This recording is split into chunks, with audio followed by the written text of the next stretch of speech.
Hi folks, have you ever seen something like this? A beam of bright sunshine coming through, maybe a gap in some curtains or a gap in some shutter blinds, something like that. And in the beam of sunlight you can see little particles moving around. Uh, those little particles might make you think, I should probably tidy my room a little bit. I should probably do a bit of a dust, because they are little particles of dust. Now, this is quite cool because the particles of dust are big enough that you can see them, that the light coming in reflects off them, and enough of that light is reflected that it gets into your eyes and you can see them. But they're also small enough that just they don't just fall to the ground, they stay floating in the air. They're also small enough that particles in the air, so particles of oxygen and nitrogen, as they move around and bounce off these tiny little dust particles, they can move them about.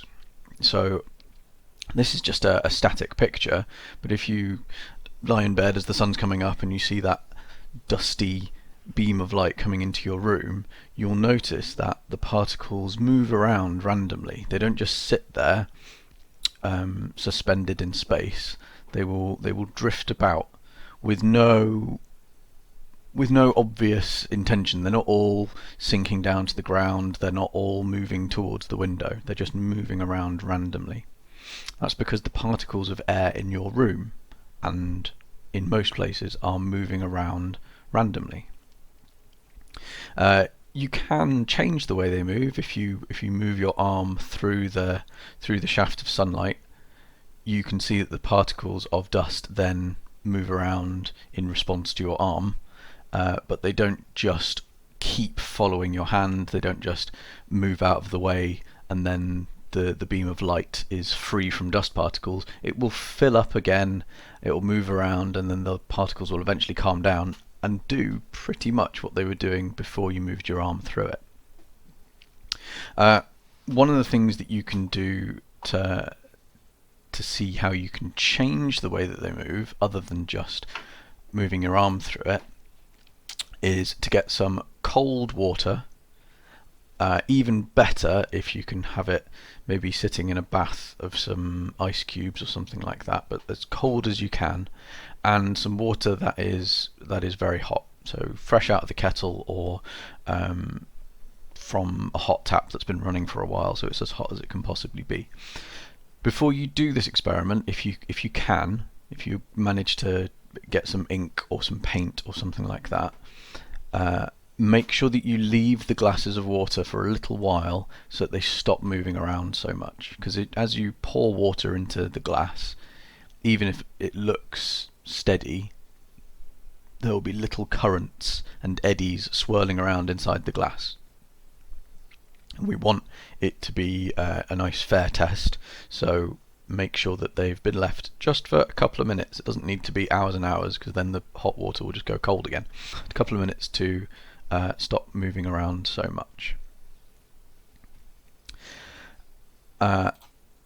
So in this experiment, using ink and starting off with the cold water, just pouring, if you can get something like a pipette that's even better, but just pouring a couple of drops of the ink into the water. Now, because the ink is a little bit heavier than the water, lots of it sinks, but a small amount of it is held on the surface tension of the water. That's just extra information. But look at how it's spilled and is mixing with the water. You've still got these quite big dark blobs where it's not gone very far. Now this one here, in the first couple of seconds it looks like it's going to do something quite similar, but already by now you can see it's quite different to how the ink is interacting with the cold water. There's no dark blobs really, certainly none as big as on this side. There's no dark blobs left. You've got a quite clear colouring of the water, whereas this water, you've still got parts of it which are almost completely clear, and you've got these dark lines for the ink all through it. Whereas the hot water over here, you can't really see blobs of ink anymore. It's completely mixed in. Now, we've not done any stirring.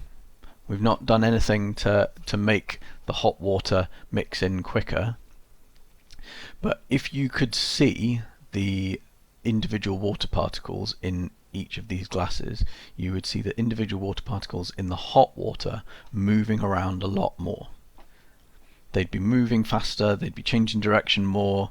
You'd probably have a bit of a convection current moving from the bottom to the top and back again. You'd still see movement in the cold water, but it wouldn't be as much, which is why even after a minute the cold water is still slowly mixing together the ink with the water, whereas with the hot water, after just 30 seconds, it's almost completely mixed together. That is called Brownian motion. So the random movement of air particles in a room, the random movement of liquid or water particles in a glass of water, it's called Brownian motion.